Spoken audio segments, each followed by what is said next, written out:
Salut zusammen und herzlich willkommen zum ersten Schweizer Formel 1 Podcast, dem Unsafe Release. Wir tun, ja, sage ich mal, fast ein bisschen regelmäßig über die aktuellen Situationen oder Neuigkeiten in der Formel 1 quatschen. Und nicht nur ich alleine mache das natürlich. Wir haben auch noch den Gabriel dabei, der Schubs ist mit dabei. Viele von euch Salut! Genau, viele von euch kennen ihn ja aus dem Formel 1 Let's Play, aus dem Coop Let's Play. Und sonst tun wir uns dann mal in einem anderen Video ein bisschen vorstellen, was wir eigentlich für zwei Vögel sind. Wir haben aber gedacht, da das jetzt mal die erste Folge ist, werden wir euch mal gerade zeigen, was wir so vorhaben in diesem Podcast, was jetzt da mal in dieser ersten Folge auf euch zukommt. Und darum würde ich mal behaupten, ich gebe das Wort gerade weiter im Schubs und er soll mal euch sagen, was wir jetzt in dieser Folge für euch vorbereitet haben. Ganz genau. Also es geht grundsätzlich darum, dass wir einfach immer ein bisschen zurückschauen über die vorige Woche, was alles so passiert ist. Und das sind sicher die drei wichtigsten Punkte, dass am Sonntag Alfa Romeo, sauber Team F1 Orlen Racing, der Name ist zu lang wie auch immer, eine neue Livery rausgehauen haben. Danach reden wir sicher über auch noch den russischen GP, der ja gecancelt worden ist. Und schlussendlich das Hauptthema von dem Podcast geht um die ganzen Barsa-Tests. Das heisst, das werde ich jetzt die nächsten gut 30 Minuten etwa alles erwarten. Ich habe gesagt, wir fangen auch gerade mal bei der Alfa Romeo Livery an. Ja, es ist ein bisschen neu, es ist ein bisschen anders. Es hat ein neues Rot dazu gegeben. Was vielleicht noch spannend ist, es hat so einen Meme-Coin hinten drauf auf dem Flügel. Floki. Ich weiß nicht genau, ob sie das wirklich durchziehen können. Ja, ich weiß auch nicht. Ich finde sie schön. Was sagst du, Kasel? Ja, also ich sage auch, ich finde eigentlich der Alfa Romeo mit unter anderem einer der schönsten Liveries für dieses Jahr. Stimme ich zu. Allein schon nur der Aspekt, dass hinter Alfa Romeo eigentlich ausgeschrieben ist und nicht das Alfa Romeo Logo drauf ist. Das gefällt mir brutal. Also eben halt das so Ja. ein bisschen der Oldschool ein bisschen mäßig, was Auch mit überkommt. Flaggen an, das sieht schon verdammt gut aus. Genau. Plus, was man muss auch wirklich sagen, was Alpha wirklich sehr gut gemacht hat, ist die Tragkappen, die ja eigentlich wirklich sehr schlecht aussehen auf den Autos, haben sie immerhin einigermaßen schön können gestalten. Also es sieht schon viel besser aus als das, was die anderen Teams präsentiert haben, muss man ganz ehrlich sagen. Ja, finde ich Ich auch. bin ja gespannt, wie das aussieht optisch, wenn es rollt, das Auto. Mhm. Es gibt ja zwar schon, glaube ich, ein paar Videos, weil ja Alfa Romeo am Sonntag noch auf der Strecke war in Barcelona mit der Livery, wo sie gefahren sind. Aber ich habe noch keine Bilder dazu gesehen, aber scheint sind sie gefahren. Ja, das Aber kleines Video gesehen, das ist nicht spannend. ja, Ich, also ich muss sagen, so schön wie die Livery ist, ich finde, es passt nicht ganz zu der Autoform. Wobei das alte Livery Design hat auch genau weniger gut gepasst. Also, ich finde es wirklich schön. ja, muss ich auch sagen. Also ich würd ihm ein 8 von 10 geben. Ich gebe es Muss 9 ich von sagen. 10. Das 9 von 10 sogar, 9 ja. von 10. Falls ihr euch interessiert, was wir zu den ganzen neuen Liveries halten, für das gibt es noch eine separate Folge geben. Also ein bisschen Geduld, dann werdet ihr auch noch von uns hören, was wir über alle Liveries hören. Ist natürlich auch immer besser, wenn man das sagen kann, sobald man die Autos mal auf der Strecke gesehen hat. Oder? Genau, das ist so. Und, was ich will auch noch schnell kurz erwähnen, falls ihr Fragen oder irgendwelche Anregungen habt, die wir sollen in diesem Podcast innen mal diskutieren, dann können wir gerne auf den Discord-Server. Den Link solltet ihr eigentlich bei Spotify gerade finden oder auch bei Apple Podcast.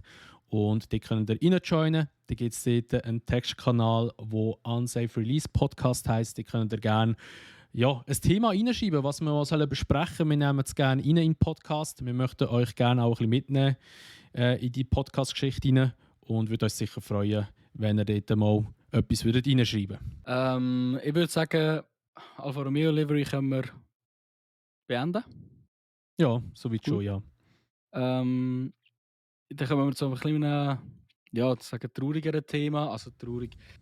Es geht um den russischen Grand Prix. Ein Rennen, das so lala mal ankommt, manchmal gut, manchmal schlecht. Das Jahr wäre es ja, glaube ich, in St. Petersburg gewesen, neue Strecke, wenn es mich nicht täuscht. Ist mittlerweile cancelled. Formel 1 hat da auch ein Statement rausgehauen. Grundlegend haben sie sich zusammengesetzt mit allen Stakeholders, mit der FIA zusammen und haben auch mit den Fahrern darüber geredet. Und es ist eigentlich für alle ziemlich klar, dass wir so, wie es in den momentanen Umständen ist, nicht möglich ist, einen russischen Grand Prix eigentlich zu halten. Ich meine, absolut klar. Für das hat man es natürlich auch schon diskutiert, wegen möglichen Strecken, die das sollen ersetzen sollen. Gross mit dabei anscheinend Hockenheim und auch der türkische Grand Prix. Ich selber denke mal, dass es der türkische Grand Prix wird sein, weil der ist mehr oder weniger in der Nähe, passend vom Ablauf von der Saison her eigentlich. Und finde es auch eine gute Strecke. Wenn wir uns jetzt 3 Jahre am Stück, als er jetzt wieder kommt, werden wir es haben. Ich finde es eine gute Strecke, aber Kasel, wenn jetzt du dir könntest eine Strecke aussuchen, wo sie sollten brauchen eigentlich für den russischen Grand Prix zu ersetzen, welche Strecke wäre es für dich? Also ich würde jetzt schon eher auf Hockenheim oder sogar auf den Nürburgring setzen. Weil die könnte ich schauen. Ja, Nein, gut. also, ja, also, nein, ich sage mal so, der türkische Grand Prix ist natürlich, oder die Strecke in Istanbul ist natürlich schon sehr gut. Also, es ist schon wirklich eine gute Strecke. Allerdings, ja, Hockenheim ist auch eine gute Strecke, muss man sagen. Es Ja. ist auch cool. Ich finde auch Nürburgring eine sehr gute Strecke. Also, ich würde sie sehr begrüßen, wenn sie in Deutschland wird kommen. Weil ich bin der Meinung, dass auch ein deutscher Grand Prix schon lange wieder sollte vom Formel-1-Kalender reinkommen, weil eben der letzte offizielle ist ja eigentlich 2019 in Hockenheim. Und ja, darum, also in meiner Meinung noch besser auf Deutschland gehen. Aber eben, wie du schon gesagt hast, mit dem Ablauf her von der Saison alles, würde wahrscheinlich Türkei mehr Sinn machen. Plus denke ich, kann sich wahrscheinlich auch Türkei eher finanzieren lassen. Auch wenn es jetzt ein bisschen komisch klingt als Deutschland, weil Deutschland ist halt, was das anbelangt, ja, noch eigentlich ein bisschen schwieriger, sage ich jetzt mal, als in der Türkei zu veranstalten. Ja, definitiv, definitiv. Also ich muss so sagen, ich bin auch hure zufrieden, wenn es wirklich der türkische Grand Prix wird. Ich meine, der hat jetzt wirklich geliefert die letzten 2 Jahre, hat auch früher schon immer geliefert. Aber so ein Malaysian Grand Prix wäre halt schon mega schön. Ja, wobei Malaysia, dort hat es ja mal lang geheißen, dass es irgendwie 2019 oder so oder 20 soll wieder zurückkommen, aber hat dann auch nicht geklappt, weil es ja dort wegen Präsidenten und alles drum und da Genau. irgendwie es hin und her gegeben hat. Also Malaysia wird leider eine Strecke sein, wo wir wahrscheinlich die nächsten paar Jahre nicht werden im Kalender drin haben. Ich bin ehrlich, ich weiß auch gar nicht, ob die Strecke überhaupt noch steht. Mama, Mama. Also es werden schon immer noch Rennen gefahren dort, definitiv. Okay. Aber vom Leis ist halt ja immer etwas anderes wieder, muss man sagen. Ja, ändert nichts an den Umständen. Es ist halt ja momentan schwierig gerade. Und man muss aber auch sagen, der russische Grand Prix ist nicht zu 100% abgesagt. Also sollte sich die Situation, wo momentan Russland, Schrägstrich Ukraine sich befindet, verbessern wieder, würde die Formel 1 oder die Formel 1 wieder in Erwägung ziehen, dort zu fahren in dieser Saison. Ich meine, wann ist der russische Grand Prix? Im Sommer? Frühling? Wann ist der eigentlich überhaupt? Nach dem Sommer, Nach dem Sommer. glaube ich. Ja, also es kann auch sein, dass er wieder reinkommt. Wir wissen es nicht. Je nachdem, wie gut dass sich die Situation jetzt oder ja, wie sich das dort entwickelt.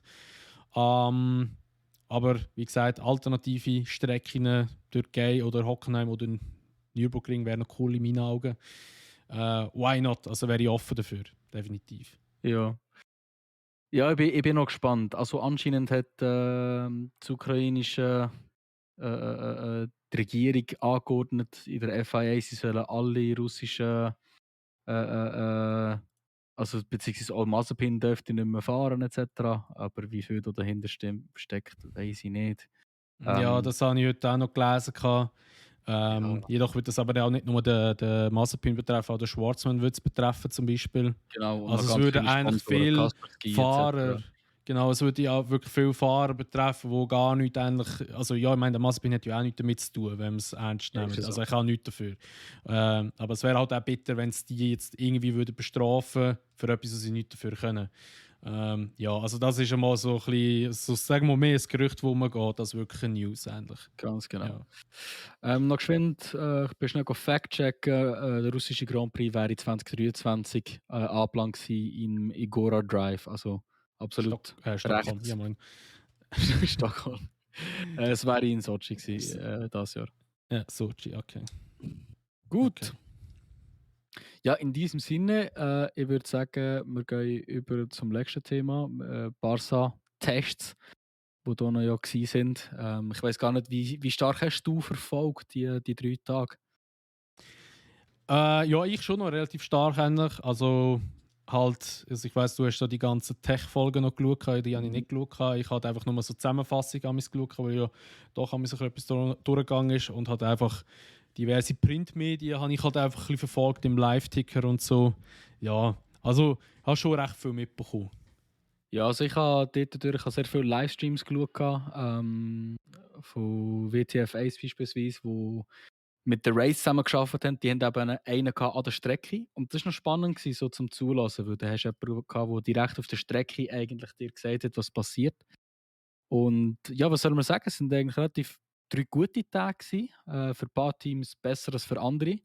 Äh, der eine oder andere von euch weiß vielleicht gar noch nicht, weil er noch nicht so lange bei der F1 ist. Beim Formel 1-Test kannst du nicht auf die Zeiten gehen, die sie setzen. Also es gibt das eine oder andere Team, das gerne mal doch eine schnelle Runde macht, um zu zeigen, dass sie schnell sind. Aber was wirklich zählt, sind vor allem eigentlich, wie viele Laps sie fahren können. Weil es geht darum, das Auto in- und auswendig zu lernen. Und vor allem jetzt, wo man so einen riesen Unterschied hat zwischen der alten Regularien und der neuen, ist es umso wichtiger. Und es hat sich schon relativ früh eigentlich herausgestellt, also Ferrari und Alpha Tauri zusammen mit Aston Martin sind sicher so die 3 Teams, wo sehr stark sind in der Reliability. McLaren kann man sicher auch davor reden. Williams Ähm, auch im Fall. Williams auch, ja. Also man kann sicher schon mal klar daraus herauslesen, was sind etwa Frontrunner, was ist etwas Midfield, was sind etwa Backmarkers, respektive Haas, Alfa Romeo haben, also Haas beispielsweise hat 159 Runden gemacht, Alfa Romeo 175 insgesamt in diesen 3 Tagen. Im Vergleich zu Mhm. Ferrari, die haben 439 Runden gemacht und das ist dann halt schon sehr schmerzhaft, Mhm. definitiv.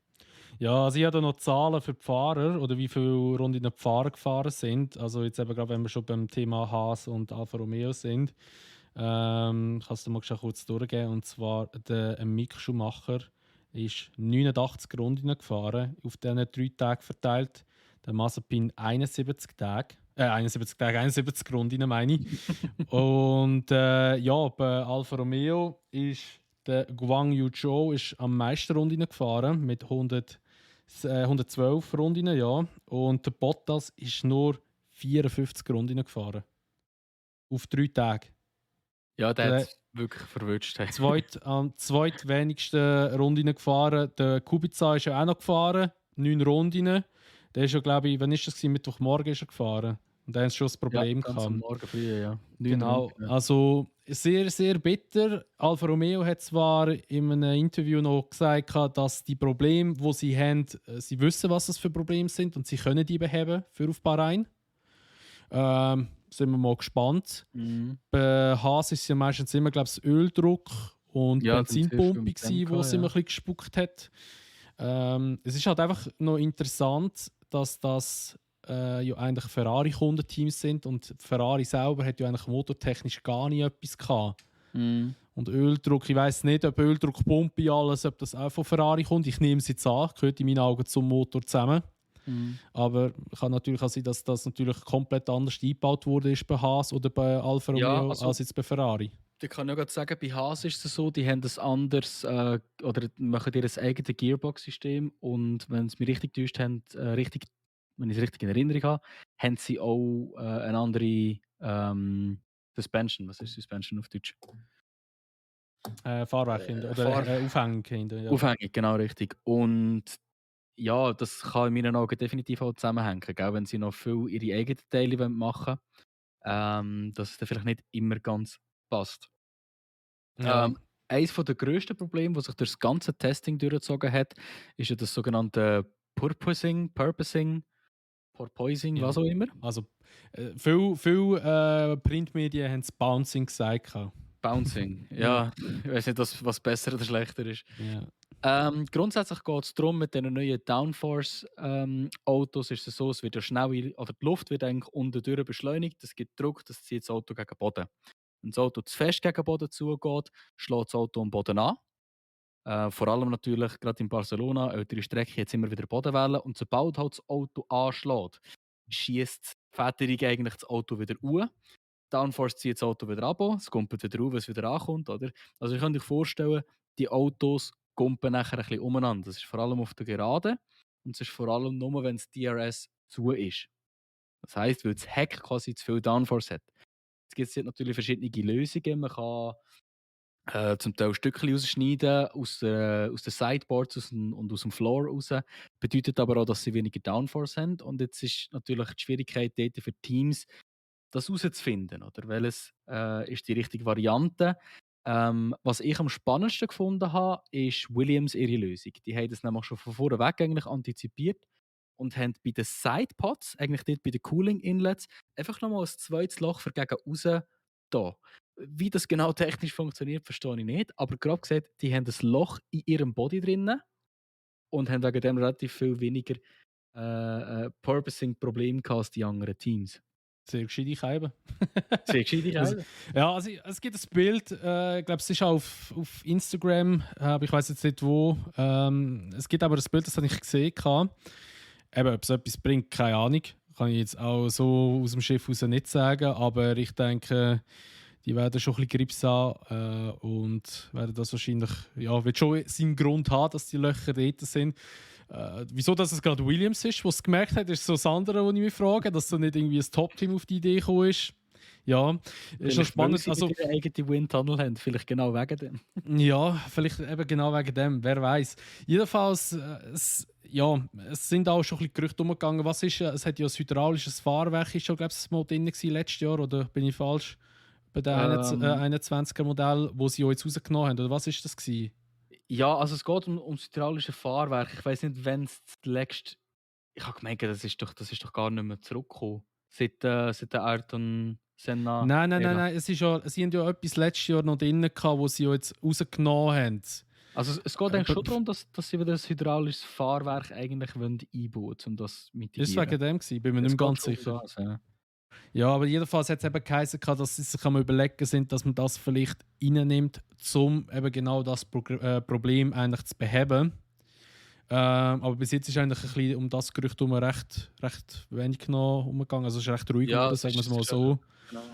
Ja, mal schauen, ob jetzt sich noch etwas ändern. Aber ich denke, das könnte für viele Teams ein recht grosses Problem werden, weil gerade auch zum Beispiel Alfa Romeo hat ja den kompletten Unterboden schon kaputt gemacht wegen dem.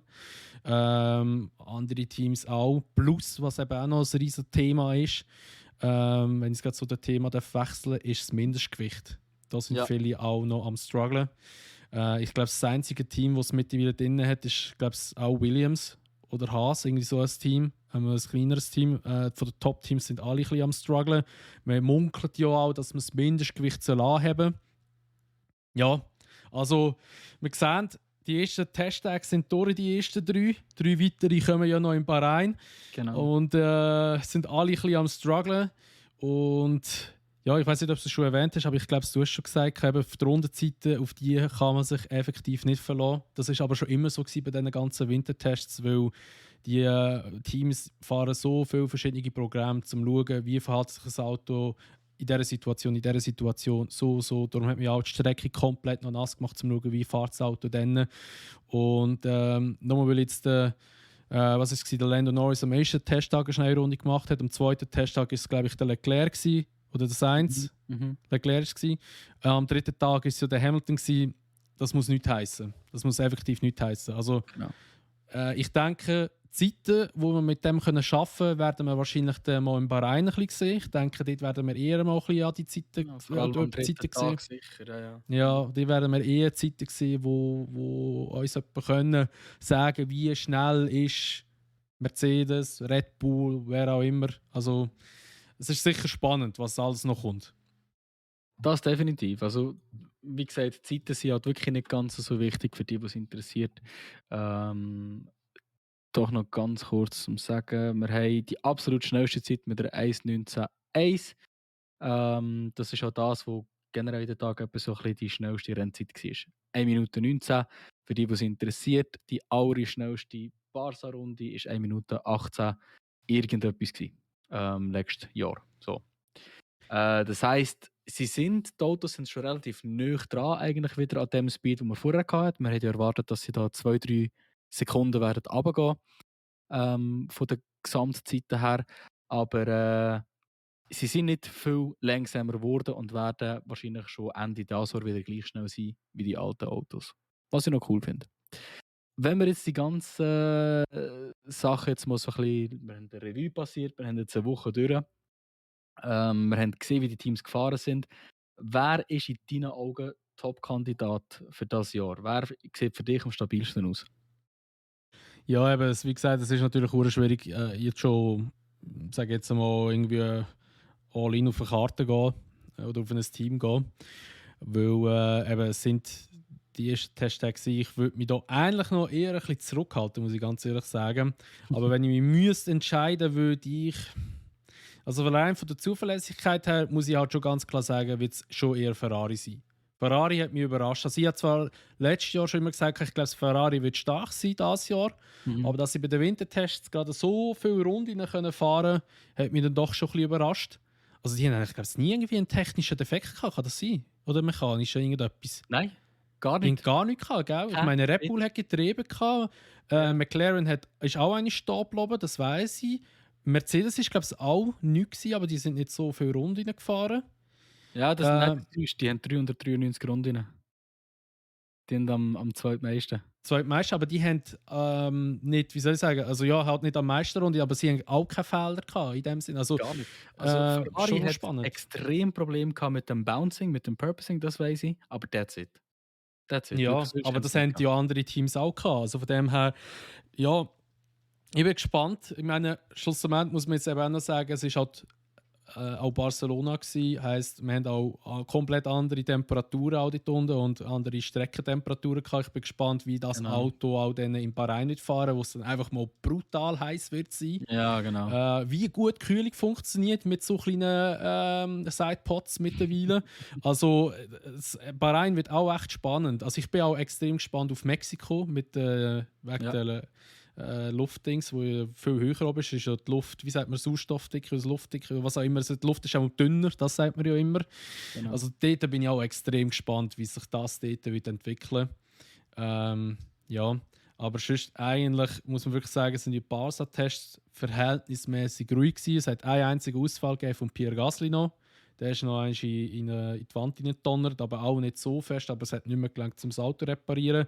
Und sonst hat es eigentlich nur am dritten Tag Alpine den Motor vertatscht. Also ein Hydraulik war es, der dann nachher sich ja nicht entzündet hat, aber angefangen hat zu räuchen. Und bei Aston Martin vom Vettel. Genau, der hat noch ein bisschen angefangen zu brutzeln. Und sonst war es eigentlich wirklich ruhig gewesen. Ein paar Ausfahrten ins Käse von Red Bull noch. Und vom Guan Yu Zhou. Ja, Guan Yu Zhou, der hat 2 Rotphasen ausgelöst, stimmt. Aber sonst war es eigentlich ruhig gewesen. Also rote Fahne, erster Tag gar keine, zweiter Tag Perez, dritter Tag hat es etwa 5 gegeben oder so. Ja, 5 hat es gegeben am dritten Tag, ja. Aber ist verhältnismäßig wenig. Ja? Also, ich meine, eben gut, es sind natürlich weniger Testtage, die man jetzt hat. Es sind ja nur noch eigentlich 3, aber sie haben jetzt halt 2x3 gemacht. Eben, und in Barcelona ist ja eigentlich als Shakedown angegeben worden, nicht als Testtag. Plus, früher war es ja eigentlich so gewesen, dass man zweimal eine Woche hatte, glaube ich, wenn es mich nicht täuscht. 2x5 Tage sind es, glaube ich. Ja, genau. Also extrem viel. Und dort hat's natürlich ist schon noch mal ein bisschen mehr passiert. Ja. Noch ganz früher hat man natürlich selber noch testen. Und dort mag ich mich erinnern, so eine Story vom Schuhmacher, wo er, ich weiß nicht mehr, welche Saison das war, aber vor einer Saison mehr Runden gefahren hat, als es überhaupt in dieser ganzen Saison wird geben. Einfach nur, um sich auf diese Saison vorzubereiten. Und das ist auch einmal am Abend nach dem Practice, weil er noch nicht zufrieden war. Am nächsten Tag haben sie dann das dritte Practice gehabt und Qualifying sicher am Abend nochmal hey auf Maranello und hat dort nochmal eine ganze Renndistanz angelegt, nur um sich vorzubereiten. Es ist krank. Ja, früher ist das noch gegangen, aber heute ist halt alles wirklich limitiert. Und ja, also ich meine eben auch die Filmtage, die sie immer wieder machen, ist immer auf 100 Kilometer beschränkt. Und ja, also egal ob du ein Top-Team bist oder ein Mittelfeldteam oder eigentlich wirklich so eins, das hinten nachfährt, bei den Testtagen alle haben genau die gleichen Karten eigentlich. Aber das ist auch gut so. Ist auch, für den Wettbewerb ist es halt einfach auch wichtiger, so muss man wirklich Ja, sagen. genau. Das Sehe ich ist auch so. so. Ja, Gut. dann ist das eigentlich, glaube ich, soweit schon mal gewesen. Wir haben, glaube ich, soweit fast alle Themen noch mal ein bisschen angesprochen. Also, wie gesagt, das ist jetzt mal die erste Folge von einem Podcast, wie wir so im Kopf haben. Schreibt gerne eure Meinungen eben in den Discord-Channel rein. Kommt gerne dort rein und schreibt eure Meinung dazu, was wir können verbessern können, was wir sollen ansprechen sollen. Wir können auch gerne eben mal eine Folge machen, wo wir einfach nur mal auf eure Fragen auch eingehen würden. Da sind wir sehr offen dafür. Und da würde ich mal schon sagen, wäre es das so gewesen mit dem ersten Podcast von Unsafe Release.